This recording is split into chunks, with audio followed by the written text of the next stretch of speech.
Hey guys, Brad Fryer here with Grit Branded Podcast. Hanging out with Josh Timmons? Tiemans. Yep. Okay. With Outlaw? With Outlaw Partners, yeah. All right. What does Outlaw Partner do? What does Outlaw Partners do? Here we go. Buckle up because I'm going to take you on a little voyage through our world because it can get pretty expansive.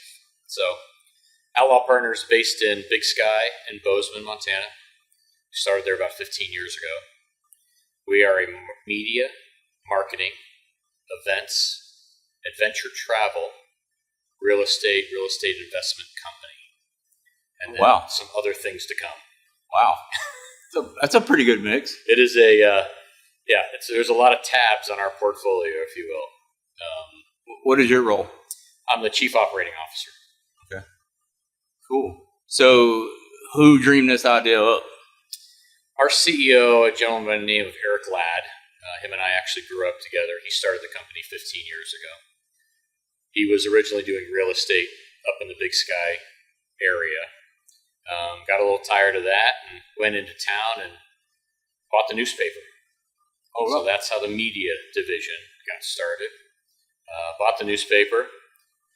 Explore Big Sky is what that's called. So that's published on a bi-weekly basis and spread all over southwest Montana.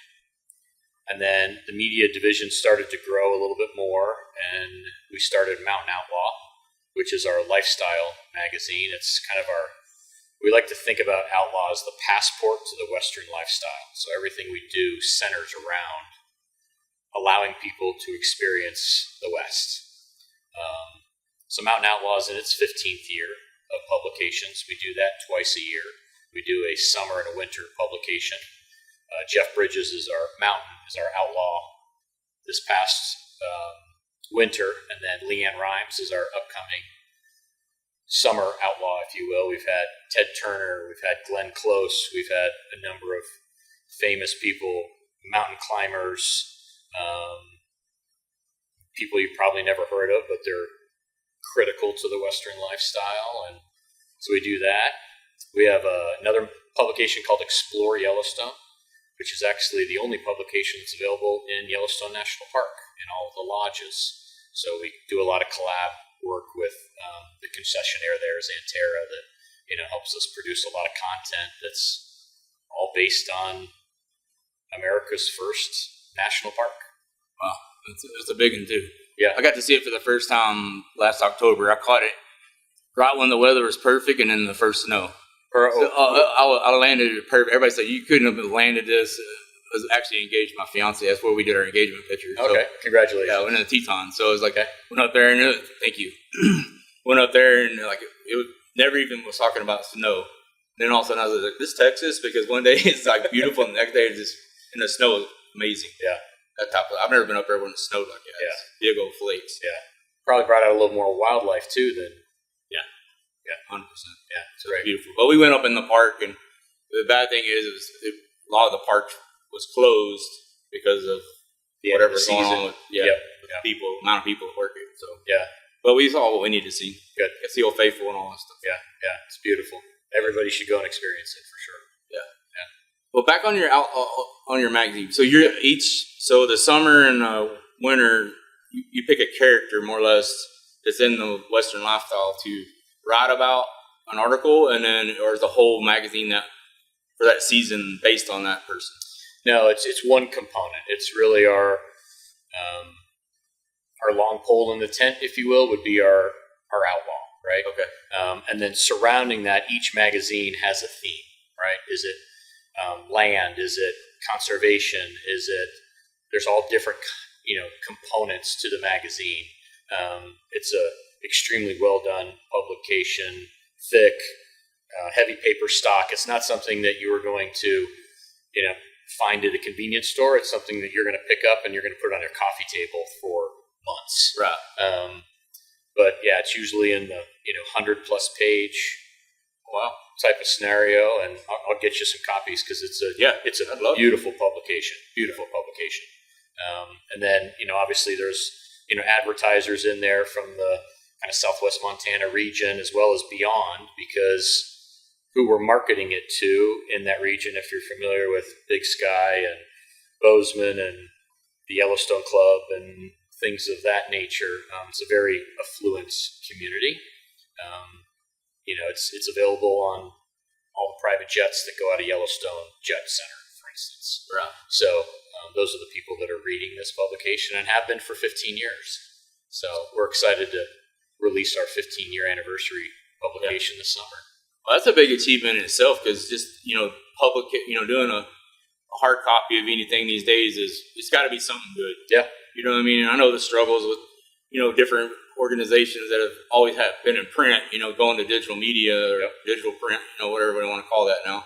It's like being in a hard copy, it says a lot about what you're putting out there. Even our newspaper, right? People still pick up our newspaper, at Rose Hours in downtown Bozeman and read it every other week. I mean, they love it. You feel like a lot of us people that know the newspaper is like tourists coming in trying to read the news and all that stuff. I don't know. I think that's part of it. Yeah, I think you do definitely have some tourists coming in, grabbing it. But I think, our paper is not like your normal paper. It's the highlights. It's the positive nature of what's going on in Southwest Montana. We don't necessarily dive into a lot of the politics and the wars and I would say more of the negative components. It's a feel-good newspaper, covering the high school sports, covering, we try to not be on the controversial side of things and, want to provide that. It's called ray of sunshine to our readers. Right. Yeah. I agree with that. I like that style too. Yeah. You can hear enough negative just turning on TV. Exactly. So if that's what you want to listen to for the day. One thing I'll watch on the news is just the weather. Yeah. So, I'm still old school. I don't like looking at an app. I like to hear the weatherman lie to me. Yeah. So, that's great. Especially in Texas. Yeah. So, But, so speaking of achievements, y'all won Event of the Year for PBR, huh? That is correct. Yep. 12 times in a row now. So, 12 times. Yeah, for the last 12 years, we've been voted the number one PBR event in North America. Okay, so what sets you apart from everybody else? Consecutively 12 years in a row, that's a lot. It is a lot. So I think there's a few things. I would say we've kind of built a unicorn up in Big Sky. So the event happens in the middle of July every year. It's in a very small arena. So we've built an arena up in Big Sky, holds about 2,500 people. So it's very intimate, first of all. It's always has high energy. I don't care if it's Thursday night, opening night, or Saturday night, finals night. People don't sit down. People are standing the whole time. They're cheering. They're on their feet. They're engaged. To be honest, a lot of these people don't know what they're watching or cheering for, but just the excitement around it is what's wonderful. The Cowboys love it because I think it's different, right? It's different than the big arena shows that they, compete in, whether it's on the team circuit or, just in the individuals. So I think that's part of it. And we've always been a firm believer in really taking care of the Cowboys because they're a critical asset to this. And so we show them a good time up in Montana. We've taken them fishing. We take them river rafting. You want to talk about a fish out of water? Put a cowboy in a floatable device, PFD, what we call them, send them down the river, right? And they have a ball. They love it. That's smart because a lot of these guys, these pros that have been on the road, a lot of things they talk about when I ask them, what's your favorite rodeo or what's your favorite event?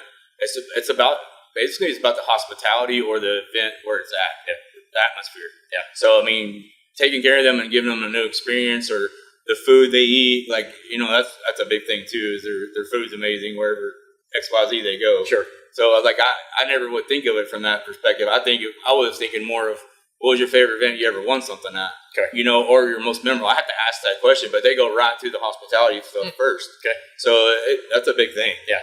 Yeah. So. It's been part of our ethos since we started 15 years ago is let's take care of these guys. I'm going to say let's take care of these kids, right? A lot of them are young men. They're living from event to event. They may be in their truck, traveling, and we need to show them some love. And it's part of Outlaw is always giving back too, right? Through nonprofit organizations, and so we raise tons of money at every event through a Calcutta, and it's just it's an important piece of our fabric at Outlaw. I think you bring up a valid point, because when I was 18 years old back then, a long time ago, we had a lot more experience. I think we didn't have cell phone technology, but we had life experiences, especially growing up in rural America areas, where some of these kids that are going on the road, they don't really know. They may not even know how to change a tire. Yeah. But they may not know how to ride a bull or rope a horse. But there's so many things that they don't know. Yeah. So looking after them when they're on the road, I'm sure is a big load off their parents too.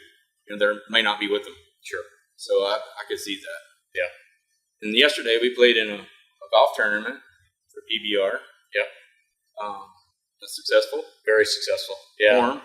Yeah. So for the past few years, Outlaws partnered with PBR and the Western Sports Foundation to bring back a golf tournament. It's essentially a fundraiser for WSF to help, kind of continue that mission of taking care of these young athletes. Not just PBR bull riders, but PRCA, barrel racers, broncs, bucks, you name it. All these young individuals, men and women, need help, right? Their careers are so short, shorter than many other professional athletes that may be out there, shorter than NBA and NFL, and so how do we help these young athletes? Not only if they get injured, but beyond, right? How do we help them build a business plan so that they can open their own plumbing company? How do we help them on social media so that they can get more exposure and maybe attract some more sponsors? The mental wellness of these athletes is probably, that's our focus at WSF right now, is you're really looking at that challenge. Can you imagine, a kid growing up and that's all they know how to do is ride a bull, and then they get hurt and then they can't do that anymore, right? And it could be a scary situation for that individual. What's the age that y'all start? Is it like 18 and up, or is it high school that let them participate and if they need help? I think, I'm not sure the exact age. There's an application process that they have to go through, to get that help. Yeah. That's cool. Yeah. Well, I know it's a tremendous help to athletes, because limited resources when you're on the road. You don't have your local guy or your local vet you call and hey, I got this wrong. Yeah. With me, a lot of vets are pretty savvy on on personal stuff too. But, sure. But when you're on the road like that, it's helped have that team around you. Yeah. So how has Bozeman changed over the last? I know that's a sticky question, because I feel like, from what I've understood, because Texas has been a move-in state for the last 5 or 6 years, especially after COVID. I feel like Bozeman kind of been in the same scenario to some degree. Yeah. A lot of people moving that are not locals are moving into Bozeman. Exactly. Pretty much true. It has. Two huge contributing factors to that. Obviously, COVID, right? And the second thing is this little show called Yellowstone, right? Yeah. So the combination of those two components have really led to a huge influx of people moving into really just that, I would call it the Southwest Montana or the greater Yellowstone region. Whether that's, Big Sky, Bozeman, Three Forks, Big Timber, a little bit of that I-90 corridor up there. And then you have recent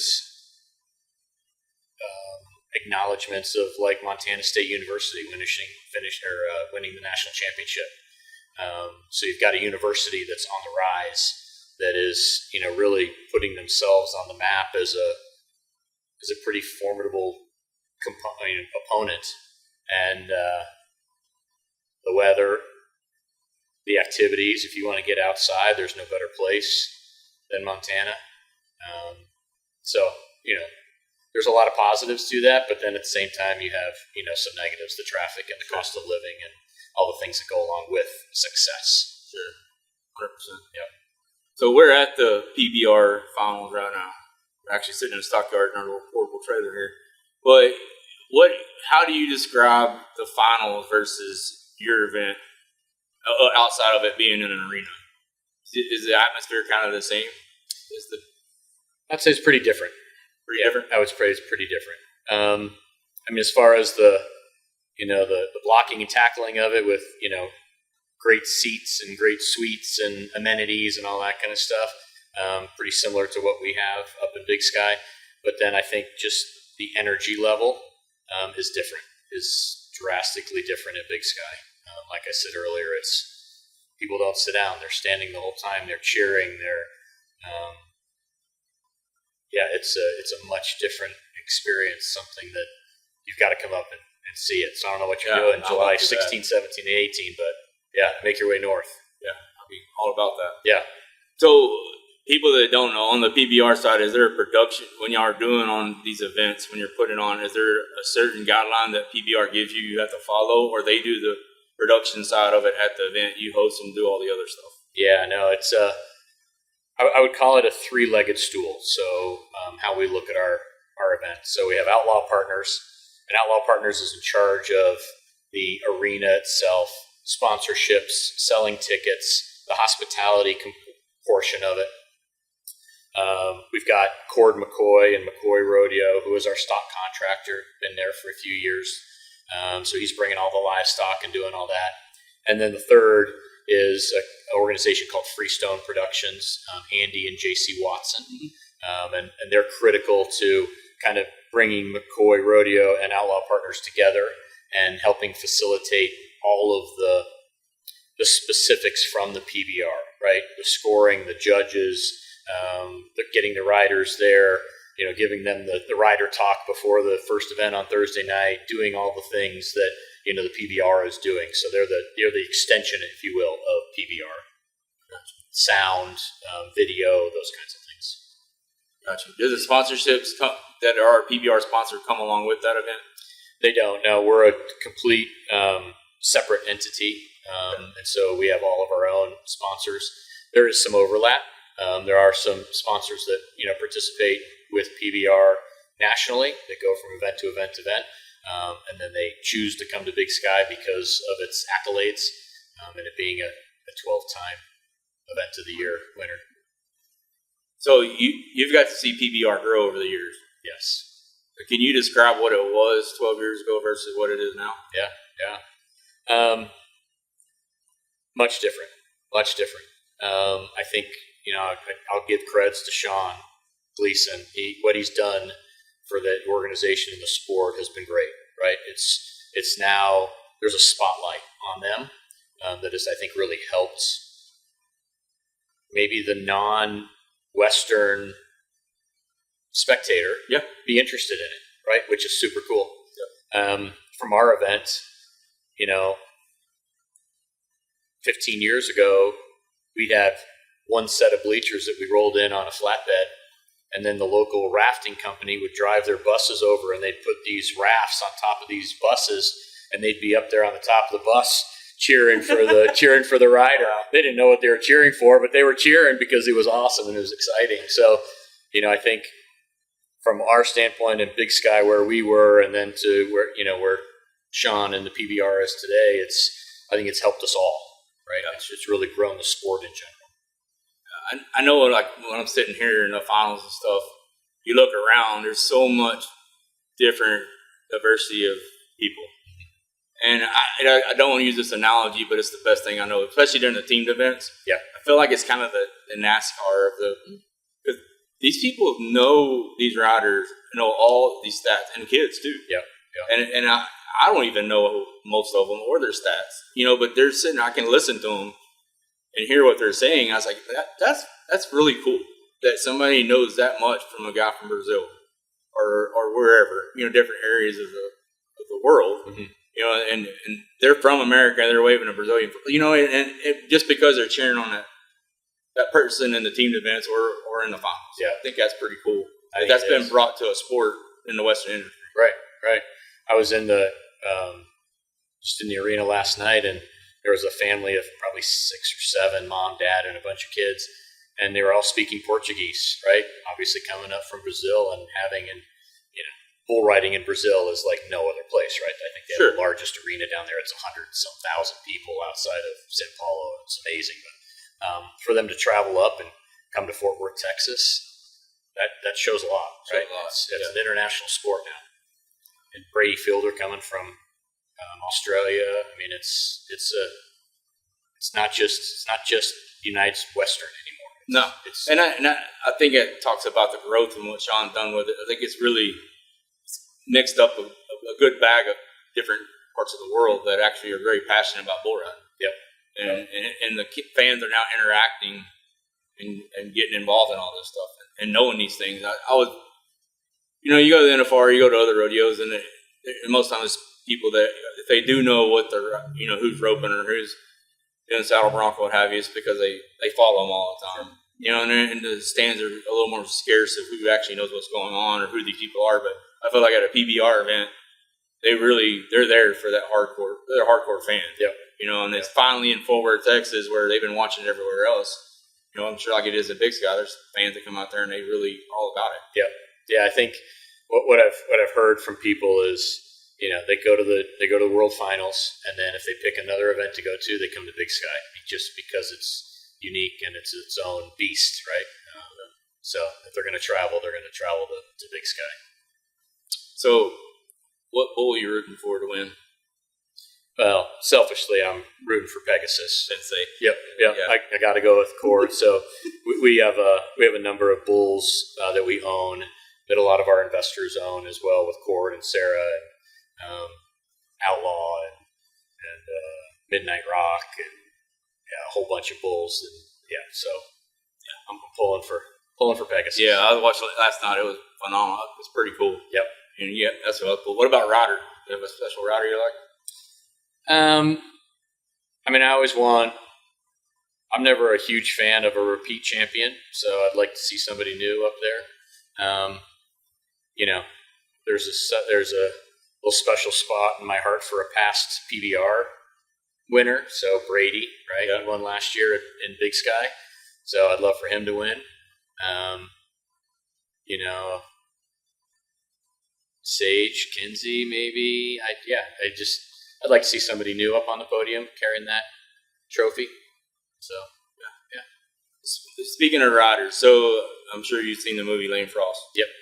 So the very first part of it where he's walking through there and everything's new and he stops and gives that little kid a lesson on a bale. Yeah. Hey, Yeah. has there been a rider that you've been around that you kind of see that special thing about them, that they take the time and spend more, with the younger riders or the youth, or has that passion for it? Because I have a lot of passion for the youth sports in the Western industry, or anything to help a kid grow and find their way. But I always thought that was a special part of that movie. That how does that look these days? Yeah. Well, I think right off the top of my head, Ezekiel Mitchell. I think he's a guy that I see him interacting with the fans and the kids a lot. And think of who else has really made that impression up in Big Sky that's like that. Dalton Castle has some of those same traits, I think, that when the kids come up and ask for an autograph or want to have a selfie with them or something, they're all about it. Right? I love that. Yeah. So that does. It takes, there's a lot going on in somebody's mind when they're going through all that. Yep. For them to stop what's going on to do that it's a mental break for a minute, and hopefully you get back on tune with what you're thinking about before that happens. Exactly. But I think it's cool when a pro will stop and do that. Yeah. It means the world to a lot of people. It does. So tell me a little bit about yourself as a person when you're not at work. Yeah. What do you like to do? Family? Yeah. Travel? So, let's see. I've been married for 30 years. It'll be 30 years to my wife this December, Casey. Yeah, it's great. So we're looking forward to that. We have two wonderful children. My son, Grayson, lives up in Big Sky. He has his own company up there. My daughter will be a senior at Colorado State University going into the fall. So excited about that. When I'm not working. I have a number of businesses in Colorado. That's where our main residence is, and then I commute back and forth between Colorado and Montana. So I own 3 restaurants outside of Denver and looking to build more. And then when I'm not working, I'm somewhere in the outdoors. Sure. So doing something. So whether that's hunting or fishing or, like I said, at Outlaw, we have an adventure travel company, so I spend a lot of time in Idaho in the summer, taking people rafting and fishing. So it's something in the outdoors for sure. Maybe sledding with my son, and always talking sports with my kids. Oh, really? Yeah, it's a magic thing when they get to be old enough that they understand, and then we're all big music enthusiasts, so we travel around and go to different concerts. And as a family now, that's our bonding time. Now that we're all kind of spread out, have our own gigs going on. Sure. Where'd you grow up? Colorado. Born and raised, so a native. Not very many of us left. No. Were you in around the Western industry or just outdoors? No, just outdoors. Yeah, just outdoors. Grew up in Colorado, and then have been traveling up to Montana now for 30 years, and have been helping and facilitating the PBR for the last 15 and everything beyond. So it's been good, really good. So what's your favorite fish, or your favorite river to fish out of? Favorite river for fly fishing? Yeah.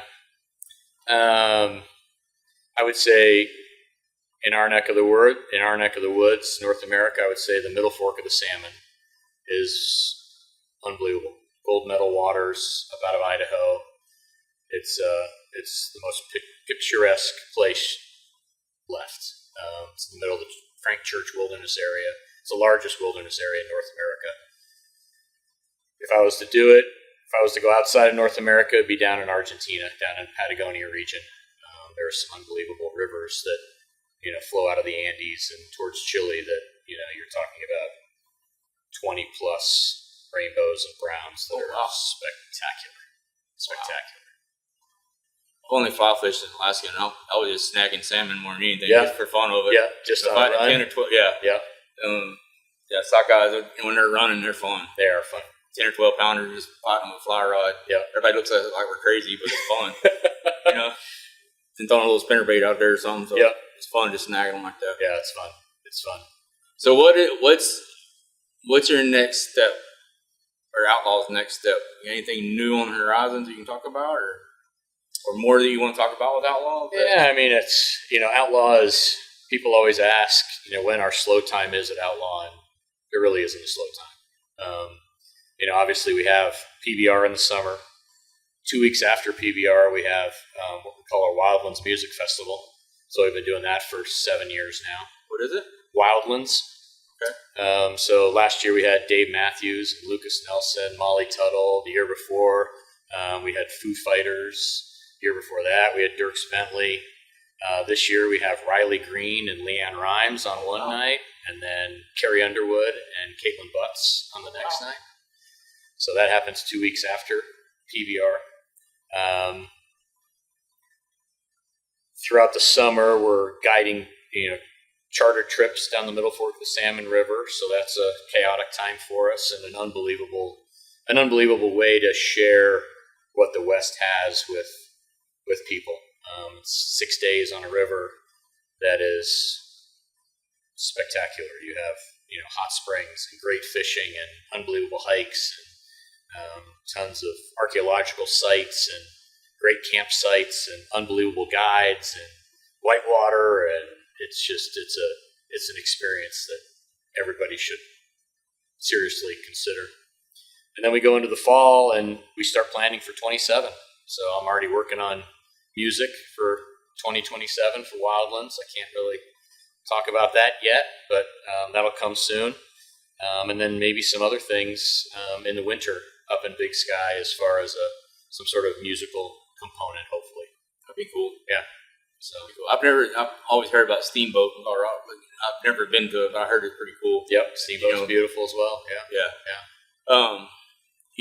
What's crazy is in the music industry, it seems like there's been a lot of females that are really starting to push the bar, where it used to be, Reba McEntire, a onesie twosie kind of deal. Now I feel like it's starting to be a mixed bag, especially in the country music industry.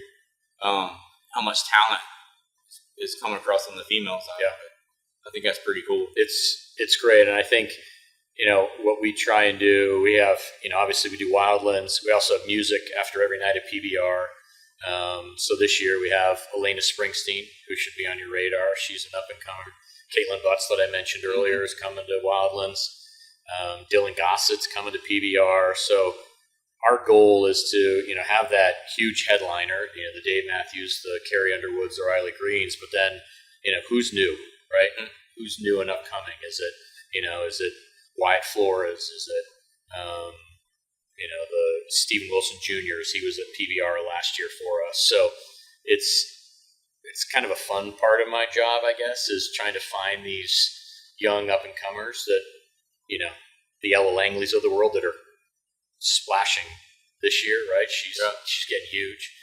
And that's kind of why my children and I and my wife love doing the music thing, is we try and find those smaller acts that, like when Wyatt came to PBR 2 years ago, he had just bought his first bus, right? He had saved up all this money and bought his first bus, and, his bass player was his driver and his agent and his caterer and all this kind of stuff. And then they buy a bus, and now, if you're familiar with Wyatt Flores, he's doing really well. He's traveling the world, and he's a great kid out of, Red Dirt, Oklahoma. It's awesome. Love it. So it's a good time helping these kids. It's very challenging. I book music for a small fair we have out in East Texas. Yeah. Been doing it for 15 years with my assistant. And what's cool is when you're booking these $5,000 guys, and then they blow up. You see them come in there with a Sprinter van that's barely running. Yep. Next year, if you get them back, or a year after, they got 2 buses and all these things. It's cool watching them grow, and being who they are. Yeah. They're still, most of them are still the same person. Yep. They just got more stuff. Exactly.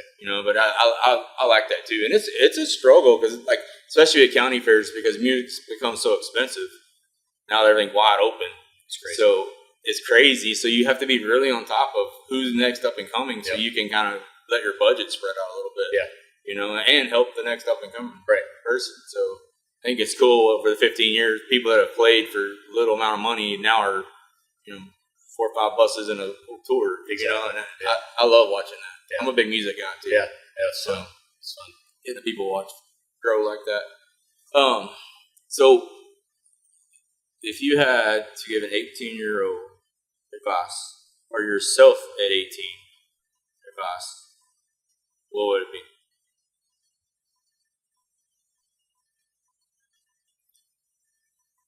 Think big. Think big. It's something we preach at Outlaw all the time. Is, we're a small little company, so we're about 30-ish people, and we put on the best PBR event in North America. Same team puts on Wildlands, right? And last year, Wildlands raised $1.3 million for conservation, and we're a team of 30. So as you're either starting your career, thinking about what your career could be, right? Don't stay in that box, right? Get out of that box and think big, because as soon as you start to put, a pen around yourself, if you want to relate it to the Western world, or as soon as you start thinking about guardrails, that's when you get complacent, and it doesn't work, right? I mean, I spent a lot of time in healthcare and technology, and now with Outlaw, and multiple businesses that I own outside of just Outlaw, and you have to think big. You have to diversify yourself. You can't just sit there and collect a little paycheck from a company. You need to think big. Be uncomfortable. Yep. Yeah. Push yourself. So what, I was thinking about that as you was talking. So with Outlaw being that diverse and all the different things y'all do, but they all seem to tie together somehow. What is the key to finding the right employees or teammates or partners, what have you, where all that clicks? Because I run a kind of diverse kind of business too, and it's like everybody asks me that question, and I was like, the thing I relate back to is find the ones that work hard, and don't mind helping the next one next to them. Yeah, when they don't, it doesn't work. Yeah, for sure. That we're making a few hires here as we go into our summer months and looking to expand some of our marketing team, and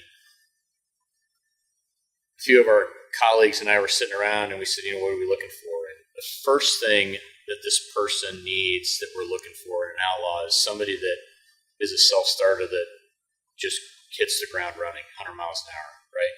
Because we're a small team, all of our plates are already overflowing.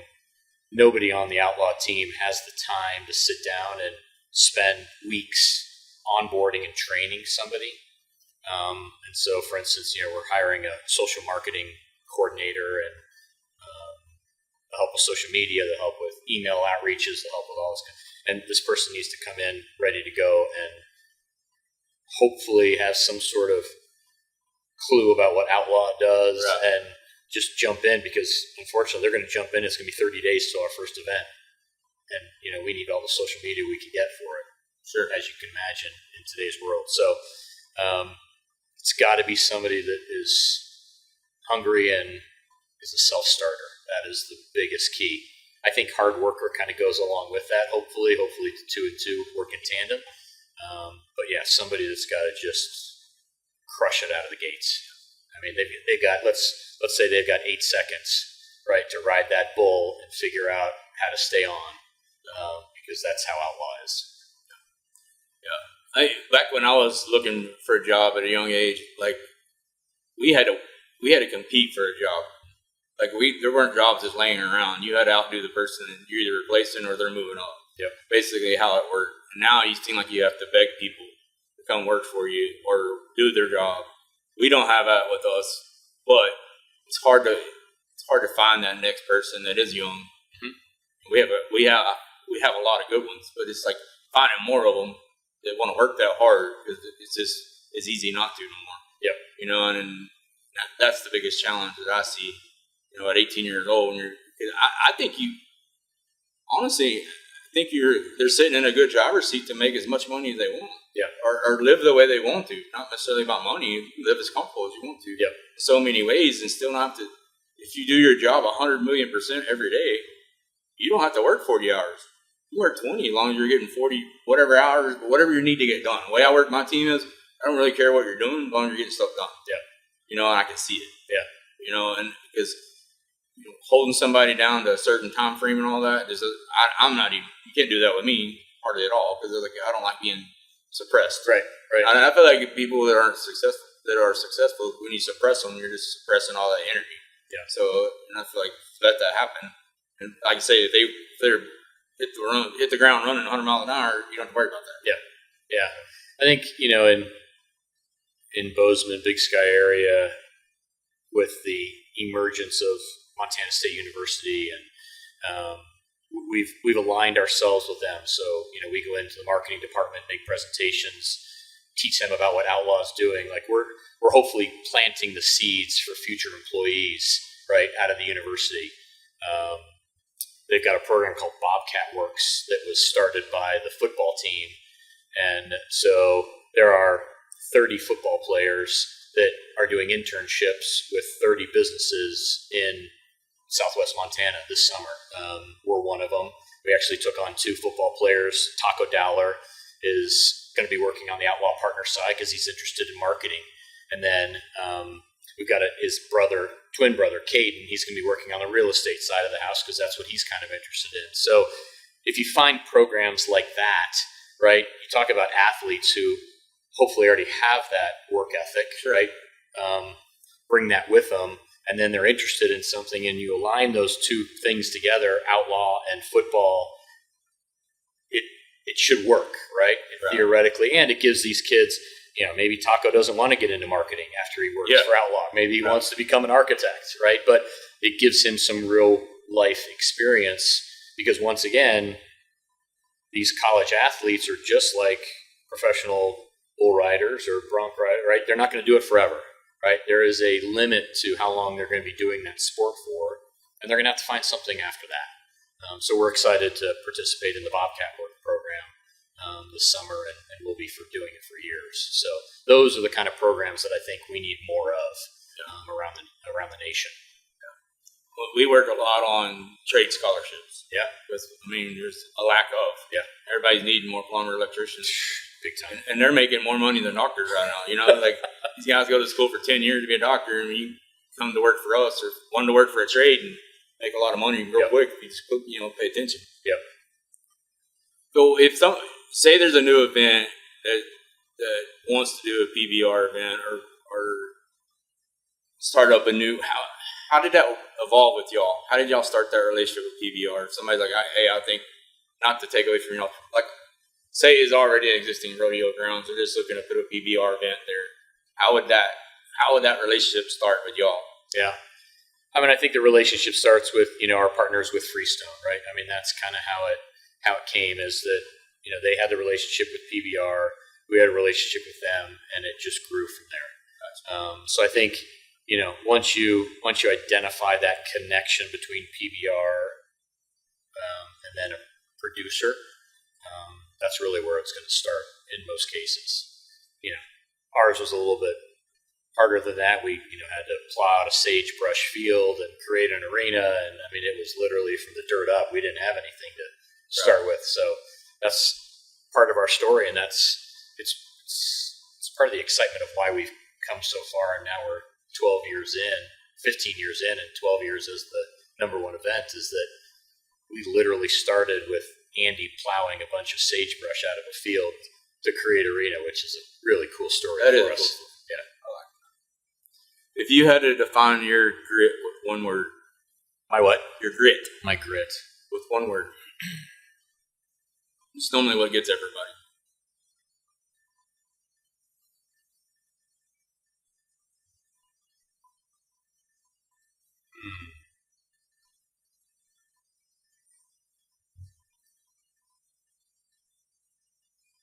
Adventurous. Adventurous? Yeah. That's a new one. Yeah. I like it. And I mean, it can be, I would say it could be kind of taken two ways, whether it's adventurous in business and in doing things that people are like, why are you opening restaurants? Because it's the hardest business. Why would you do that? Or it's, the ability to, raft and guide and, the more kind of ing sports, right? Mm-hmm. Rafting, fishing, skiing, those kinds of things. So adventurous in both ways, both extracurricular and in business. I was going to say, we built restaurants, dude. I was going to say, you like a challenge because you're on the production, promotional side, the real estate, to restaurants, like ease. Yep. You pick everything that's a challenge. Exactly. What makes your restaurant successful? My staff. We've had one restaurant now we'll be on 7 years. It's called Lot 1. It's a gastropub.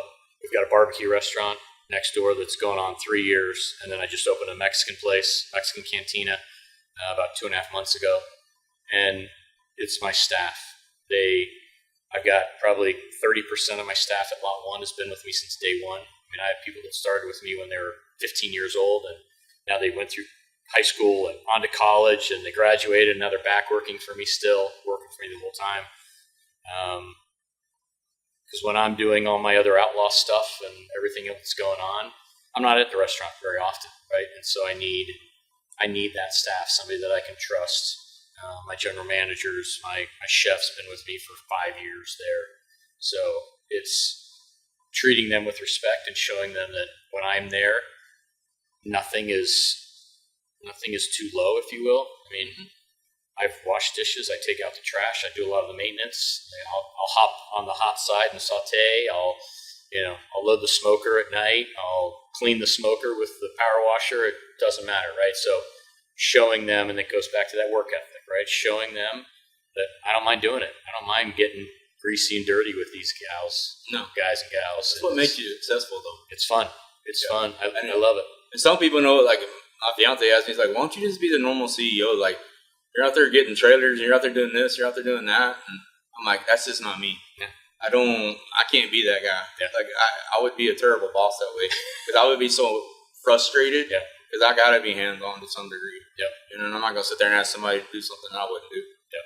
And I have learned to delegate and step away because you do get out of your timelines when you start getting too interactive. But it's true. That was the hardest thing for me to learn in my early parts of my career. But yep. And the team Your team makes it all. Yeah. They really do. And I really feel like that's what makes you even more successful. You can find the people who are similar to you or can compliment you in ways you need to. Yeah, agreed. So you here for the whole finals? Unfortunately, no. I'll be there tonight, and then I have to fly home tomorrow and spend a little time with my wife. And then Sunday, I'm heading to the river. So we've got our first river trip next week. We've got our Swiftwater training. All of our guides are reporting, and so we'll be heading on the river on Thursday. So we'll start. I got to try that. Trips. I've never done that. You've got to try it. I love something that's about to kill me. So it's. I mean, obviously, early season, kind of June-ish. You get some high water, and it's a lot more adrenaline. But starting late June, July, August, September, you get a little bit of adrenaline and some really nice rapids. But then the fishing is unbelievable. I love that. Yeah, cool. So I'll have to come visit you. Yeah, for sure. Salmon, Idaho is where our boathouse is. So it's the Middle Fork of the Salmon. It's 100 miles. It's beautiful. Wow. I'm serious. Yeah, let's do it. Let's do it. It'd be great. I mean, yes, there's a lot of families that do it. We take, kids 5, 6, 7, 8 years old, all the way up to, grandparents in their 70s. That whole range. Corporate trips, right? We have Big Sky Bravery's coming out in 2 weeks. This is an organization out of Bozeman that helps special ops guys kind of maintain sanity or get into the real world, from what they were dealing with. We take them. So there's a way about the river that can take care of military personnel that have seen the worst and kind of ground them and get them in a good space. There's a way that it can bring a family together. Corporate events, right? It's what we say on the river is that we are mastering the art of 3 miles an hour, which is about the speed of a raft as it floats down the river. And when we get people out on the river for the first time, we have to slow down, right? We have our phones, our laptops, voicemail, and everybody's running 100 miles an hour. On the river, it's 3. And so once you get somebody out there, seeing them transform their mindset from crazy world that we all live in to, it doesn't take long, maybe a day, day and a half, maybe 2 days into the trip, they're relaxed, they're opening up to the guides, they're talking more, they're sharing experiences, maybe they're crying. I mean, it's an amazing thing that this river does to somebody because you don't have a choice. It's wilderness, and it is wilderness. If you get hurt, it's tough to get you out. Yeah. It's special. There aren't very many places in the world left like this, especially in North America. Yeah. So it's a cool place. Well, that's cool. I've been to Alaska for the last 13 years, and we're not going this summer. But it's been like that. I noticed we go for 10 days. And the first 2 or 3 days, you're kind of winding down, and then you really get in tune when you let everything go, and I could see that a lot. And we've explored just about everything we can explore in Alaska, so we're moving on to new adventures. Yeah. Whereabouts in Alaska? We've been everywhere. Okay. Yeah. I mean, everywhere. Yeah. So we were, the last place we went, we'd go out Kodiak and take a float plane into, I think I can't remember the island we were at, but it's at the Frog Neck Island area. Okay. So we'd fly in there and we'd take boats out, but the year before we stayed on, there were 6 of us, we stayed on a boat the whole time. Yeah. We hunted off the boat, fished off the boat, lived on the boat. Yeah. It's cool. Yeah. Had a little skip, took it in. Okay. So a lot of fun. Yeah. But it's just, there's 2 guys that retired from Air Force, so they were up there most of their life, so they knew a lot of what's going on. So it was cool for me to get to learn all the things they've experienced. Yeah. So enjoyed that, but just trying to find something. The world that we all live in today, you have to find something like that. Yeah. You have to find something like what we do at Boundary. You have to find something, because otherwise you're just going to go through life rinse and repeating the day before, and that's not living life. At least you got to be adventurous. Yes, be adventurous. That's right. I agree with that. But if somebody would just try it, just go into it expecting all you're expecting, but they'll just try it. Yeah. And you don't have to be a hunter or a fisher. No. I'll see people all the time out there in Alaska. They're taking kayaks out there to watch whales, which I would not do. Yep. But we have a group that I take every year. It's 18 women, and this is their 10th year anniversary. And it's what they look forward to and talk about all year long is going down the middle fork of the Salmon River. And these are a lot of these ladies, they come from the cities, and they're not used to it. And now they don't miss a trip, right? It's their bucket list every single year. They love it. That's awesome. So, well, Josh, thank you for hanging out with us. You're welcome. Thank you. Pleasure hearing your story and learning about Outlaw. It's fun. Stay tuned for your next Grit branded podcast.